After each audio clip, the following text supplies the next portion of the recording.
Noong 10 taong gulang ako, aksidenteng namatay ang tatay ko. Pero tinanong ako ng abogado kung sa tunay kong ina ako sasama o kukunin ko ang 200 milyong iniwan ng tatay ko. Sa dati kong buhay, umiiyak akong nagmamakaawa na kay nanay ako sasama. Ang resulta, kinuha niya ang death benefits ni tatay. At agad na nagpakasal sa kapitbahay naming si Mang Wang.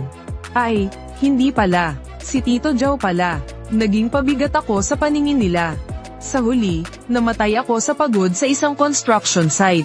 28 taong gulang lang ako noong mamatay. Kapag naaalala ko ang kaawa-awa at katawa-tawa kong buhay noon, napakatanga ko talaga. At ngayon, muling nagpakita ang sangandaan ng tadhana. Ang babaeng nasa harap ko ay humahagulgol na parang walang katapusan. Mahal, bakit ka naman umalis?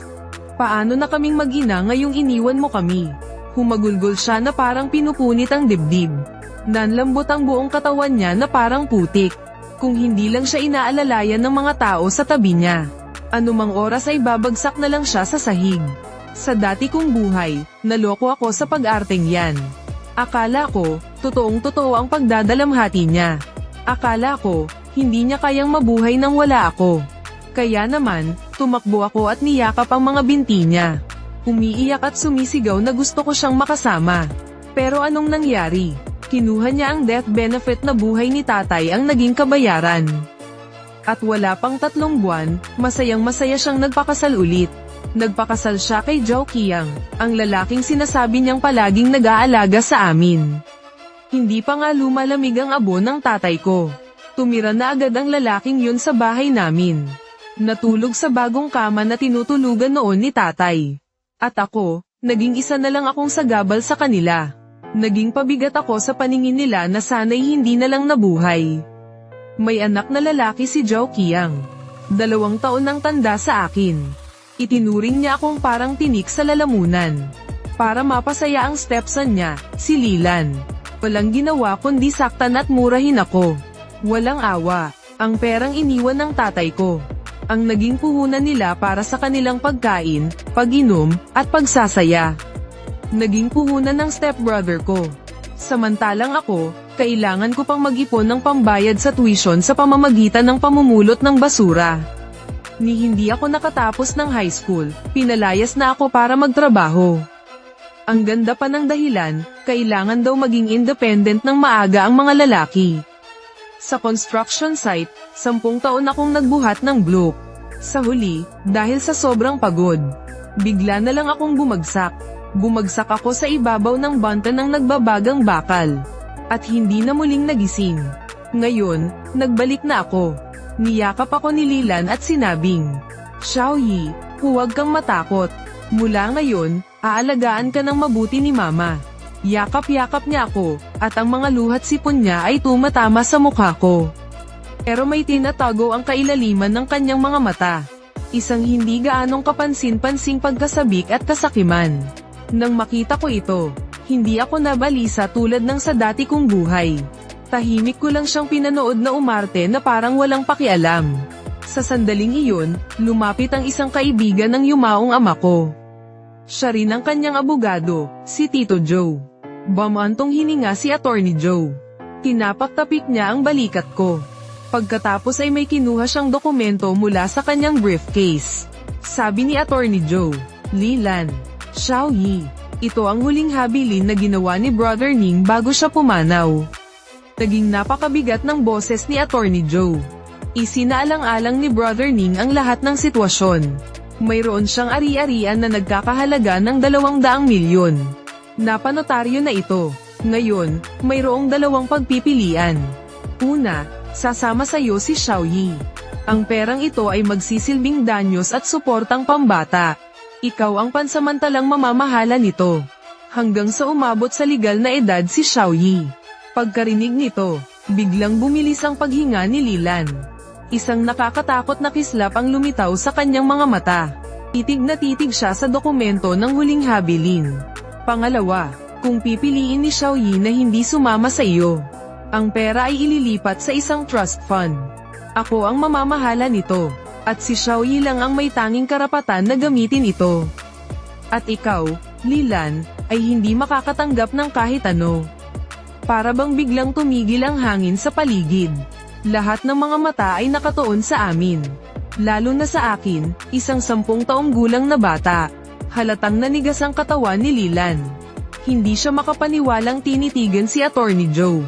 Para bang sinasabi niya, paano mo nagawang magmungkahi ng ganitong pagpipilian? Pagkatapos, agad siyang nagpakita ng itsurang puno ng pighati. At niyakap ako ng mahigpit na mahigpit. Humahagulgol na sabi ni Leland. Attorney Joe, paano mo nasasabi ang mga ganyang bagay? Paano ko naman matatanggihan ang sarili kong anak? Si Xiaoyi ang buhay ko. Habang humahagulgol siya, kinukurot niya ang braso ko. At bamulong sa tainga ko ng may pagbabanta. Ningyi, subukan mong magsalita ng kung ano-ano. Papatayin kita. Anak kita. Kaya ang pera mo ay pera ko rin. Sa nakaraang buhay ko, nanginginig ako sa takot dahil sa mga salitang iyon. At naantig din ako sa sinabi niyang, hindi mabubuhay si mama kung wala ka. Pero ngayon, wala akong nararamdaman kundi pandidiri at pagkasuklem. Nadarama ko ang panginginig ng kamay niya habang kinukurot ako. Hindi dahil sa lungkot, kundi dahil sa pananabik at kaba. 200 milyon. Sa buong buhay niya, hindi pa siya nakakakita ng ganoon kalaking pera. Nagsisimula na siyang mangarap kung anong gagawin niya kapag nakuha na ang pera. Nangangarap ng magandang buhay kasama si Zhou Qiang. Dahan-dahan, unti-unti akong kumawala, mula sa nakakasakal niyang yakap. Pagkatapos kong makawala, tumingala ako, at sinalubong ang gulat na tingin ni Attorney Joe. Mabagal at malinaw, at buong linaw akong nagsalita. Tito Joe, pinipili ko po ang pangalawang opsyon. Pinipili ko ang 200 milyon. Biglang nabalot ng nakakabinging katahimikan ang buong bulwagan. Walang maririnig na kahit anong ingay. Kahit ang pagbagsak ng karayom ay maririnig mo. Para bang lahat ay napindot ang pause button. Gulat na gulat siyang nakatingin sa akin. Ang pagdadalamhati sa mukha ni Leland ay biglang nanigas. At unti-unti itong nabitak. Hanggang sa mapalitan ito ng pagkalito at hindi makapaniwalang tingin. Tinis ni Leland ang kanyang boses. Ningyi, anong sinabi mo? Ang boses niya ay sobrang talas na parang babutis sa eardrums. Inulit ko ang sinabi ko ng mahinahon. Hindi malakas ang boses ko. Pero parang pako na tumatagos sa dibdib. Sabi ko, ayaw ko sayo. Gusto ko ang pera. Umungol si Leland. Nababaliw ka na ba? Wala kang utang na loob na anak. Ako ang nanay mo. Tuluyan nang nawala sa sarili si Leland. Parang isang palengkera, sumugod siya sa akin. Itinaas ang kamay para sampailan ako sa mukha. Ngunit isang malaking kamay ang pumihil sa kanyang pulso. Ang pumihil sa kanya ay si Attorney Joe. Madilim ang mukha ni Attorney Joe nang magsalita siya. Leland, huminahon ka. Nasa harap tayo ng altar ni Kuya Ning.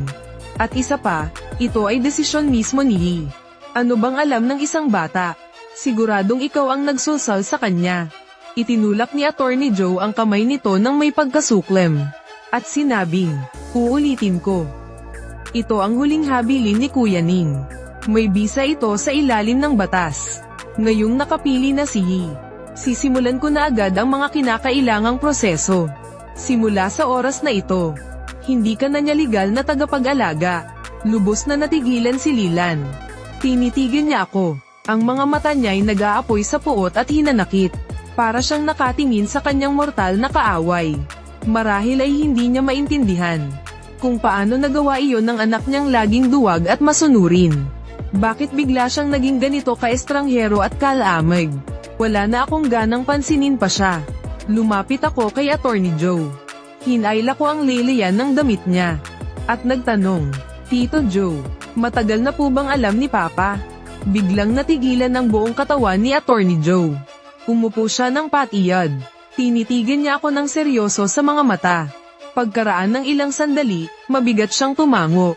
At sinabi, matalinong tao ang papa mo. Sobra ka lang talaga niyang mahal. Isang pangungusap lang, at agad na namula ang mga mata ko. Oo nga, napakatalino ng papa ko. Paanong hindi niya mapapansin ang kalandian ni Leland? Tinitiis lang niya ang lahat para mabigyan ako ng buong pamilya. Patuloy siyang nagtimpi, hanggang sa nalaman niyang may malubha siyang sakit. At may taning na ang buhay niya. Sa kanya inihanda ang lahat ng ito para sa akin. Sa nakaraang buhay ko, sobrang tanga ko talaga. Ako mismo ang sumire sa huling pamana ng pagmamahal ng aking ama. Sa buhay na ito, hinding-hindi na ako magkakamali. Pinipili ko ang 200 milyon. Sa huli, kinaladkad na rin si Lila ng aming mga kamag-anak. Yung tingin niyang puno ng galit bago siya umalis. Itinatak ko sa puso't isip ko. Tatandaan ko yun habang buhay. Pero wala akong pakialam. Mula noong sandaling ginawa ko ang pagpili, naputol na ang anumang ugnayan namin bilang mag-ina. Ang natitira na lang ay pagkamuhi. Si Attorney Joe ang naging bago kong tagapag-alaga. Mabuti siyang tao at mapagkakatiwalaan. Pagkatapos ng libing ni Papa, isinama ako ni Attorney Joe para tumira sa bahay niya. Ipinakita niya sa akin ang isang mahabang listahan ng mga investment. Lahat daw iyon ay mga proyektong pinag-aralan nila ni Papa noong nabubuhay pa ito. Pero direkta kong binuklat ang huling pahina. Tito Joe, ibenta niyo na po lahat ng mga nauna. Labis na nagulat si Attorney Joe. At sinabi, Xiaoyi, puro blue chip stocks ang mga to. Pinili to ng mabuti ng papa mo. Matatag ang mga to. Umiling ako at sinabi, masyadong mabagal. Itinuro ko ang aking daliri. Idiniin ko ito sa listahan. Itinuro ko ang ilang pangalan na hindi gaanong kapansin-pansin. Ay invest ang lahat ng pera sa mga kumpanyang ito.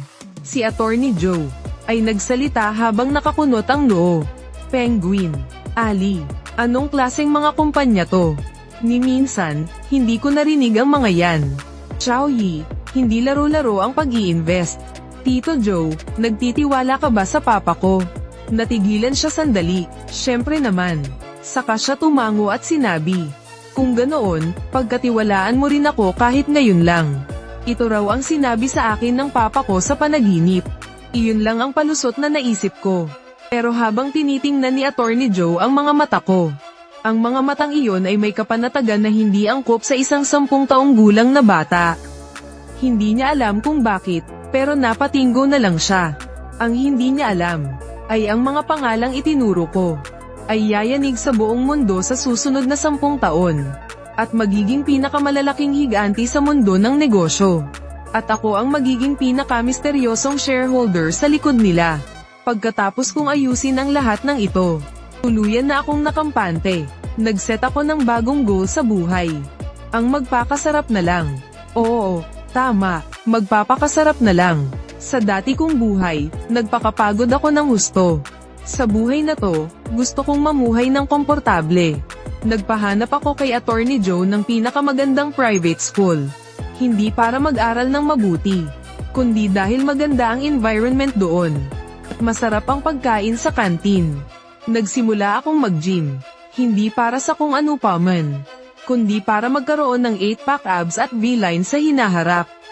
Para magandang tingnan kapag nakadamit. Sinimulan kong pag-aralan ang 8 pangunahing lutuin ng China. Natuto akong gumawa ng sarili kong alak. Hindi para maging kusinero, para lang matugunan ang sarili kong panlasa. Ipinasa ko lahat ng problema kay Attorney Joe.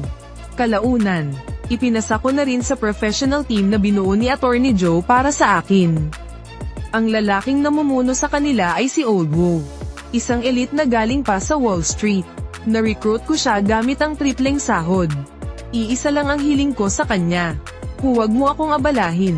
Kung may problema, ikaw na ang bahala. Kung hindi mo kaya, hayaan mo na lang malugi. Yung tingin sa akin ni Old Wu noon ay parang nakatingin sa isang bulagsak at babong anak ng hasyendero. Pero sinunod pa rin niya ng tapat ang utos ko.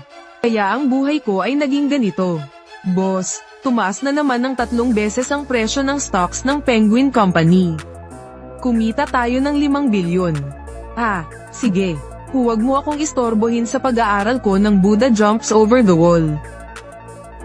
Boss, malapit nang mag-go public ang Ali Company. Inaasahang aabot sa mahigit 100 bilyon ang halaga ng ating mga original shares. Okay. Pakitingnan mo nga itong bagong batch ng yellow wine na ginawa ko. Boss, yung lupang binili nyo lang noon. Plano ng gobyerno na gawing Central Business District ng bagong lugar. Tumalon ang halaga nito ng 100 beses. Unti-unti nang nasanay si Old Wu sa pagka-petex ko. Nagsimula na rin siyang kusa na salin. Yung mga hindi importanteng, mga maliliit na negosyo na nagkakahalaga lang ng ilang bilyon. Habang ako naman ay lalong lumubog sa aking buhay petex. Ang yaman sa ilalim ng pangalan ko ay lumago ng husto na parang isang gumugulong na snowball. Pero manhid na ako sa mga numero. Interesado lang ako kung paano gagawing mas komportable ang buhay ko. Naging isang misteryosong alamat ako sa mundo ng mga pinakamayayamang tao. Walang nakakaalam kung sino ako.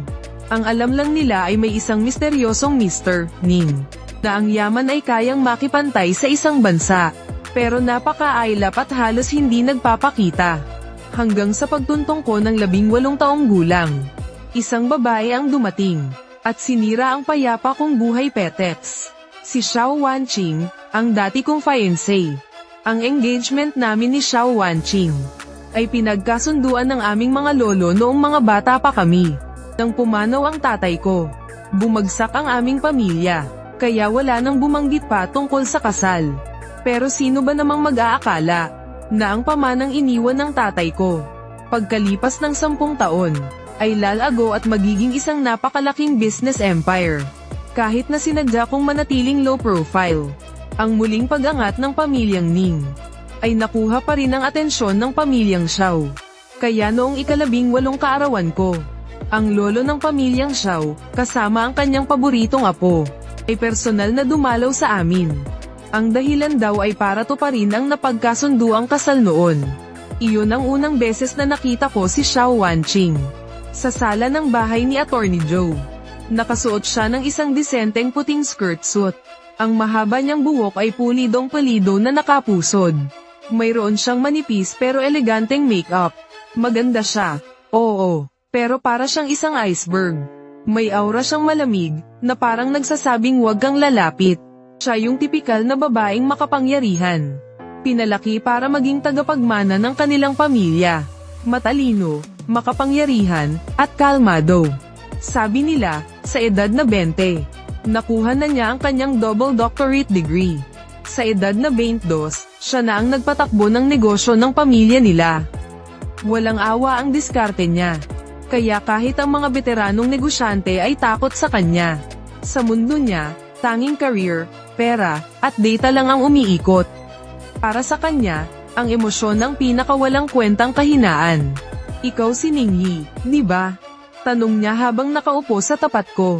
Nakadekwatro ang mga binti, para siyang scanner kung makatingin. Sinusuri ako mula ulo hanggang paa. Hindi man lang niya tinago ang mapanuri at mapanghamak niyang tingin. Kagagaling ko lang sa gym noong mga oras na iyon. Nakasuot ako ng maluwag na sportswear. At basa pa sa pawis ang buhok ko. Oo, tamad kong sagot. Samandal ako sa sofa. Kumuha ako ng mansanas at nagsimulang kumain. Halatang hindi siya natuwa sa inaasal ko. Bahagya siyang sumimangot. Narinig ko na huminto ka na raw sa pag-aaral pagkatapos ng high school. Oo, sobrang nakakapagod mag-aral. Kung ganun, anong ginagawa mo ngayon? Nag-eehersisyo, nagluluto, gumagawa ng alak. Nag-aaral kung paano humiga sa pinaka-komportableng paraan. Sinasabi ko lang ang totoo. Isang mapanuyang ngiti ang gumuhit sa mga labi ni Xiao Wanqing. So, isa ka lang palang walang kwentang anak mayaman na walang ginagawa. Pwede mo nang sabihin ganun. Nagkibit balikat lang ako na parang walang pakialam. Humalakhak siya ng malamig, lalong tumindi ang paghamak sa kanyang mga mata. Ningyi, magtapatan na tayo. Itong kasunduan sa kasal ay biro lang ng mga lolo natin. Hindi dapat sineseryoso. Ang asawa ko, si Xiao Wanqing, ay dapat isang taong malakas na kayang tumayo sa tabi ko. Hindi isang walang silbi na puro pagkain, pag-inom, at pagsasaya lang ang alam. Oh, tapos, tinitigan ko siya ng may interes. Kaya gusto kong ikaw na mismo ang magsabi kay Lolo. Nakanselahin na ang kasunduang ito. Sabi niya sa tonong nag-uutos. Bilang kabayaran, pwede kitang bigyan ng pera. O kaya sa aming kumpanya. Bibigyan kita ng isang magaan na posisyon. Muntik ko nang may buga ang mansanas na kinakain ko. Bibigyan ako ng pera. Bibigyan ako ng posisyon. Alam niya ba, na ang Xiao Group na labis niyang ipinagmamalaki. Sa paningin ko, ay ni Kay titingnang yaman ko ay wala pa. Habang tinitingnan ko ang kanyang napakataas na tingin sa sarili, bigla kong naisip na nakakatuwa pala siya. Sa nakaraang buhay ko, wala man lang akong karapatang makita siya kahit isang beses. Sa buhay na ito, nakaupo siya ngayon sa harapan ko.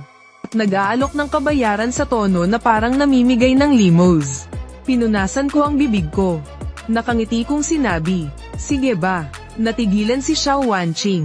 Tila hindi niya inaasahan na ganoon kabilis akong papayag. "Anong kabayaran ang gusto mo?" Bumalik ang malayelo niyang mukha. "Ayoko ng pera, at lalong hindi posisyon." Tumayo ako, lumapit sa kanya, at yumuko palapit sa kanyang tenga. Agad siyang napaurong, pero nanigas ang kanyang katawan. Naamoy ko ang malamig niyang pabango. Hininaan ko ang boses ko, at nagsalita sa paraang kamilang dalawa ang makakarinig. "Gusto kong ikaw mismo ang magsabi sa lolo mo, na ikaw ang hindi karapat-dapat para sa akin." Ningyi, biglang nanliit ang mga mata ni Xiao Wanqing. Marahil sa buong buhay niya, ngayon lang siya nakarinig ng ganito kayabang na salita. Bigla niya akong itinulak, at tumayo, namula ang maganda niyang mukha dahil sa matinding galit. "Ningyi, huwag kang abusado. Walang hiya ka, walang hiya. Ang respeto, pinaghihirapan yan. Hindi yan basta-basta ibinibigay."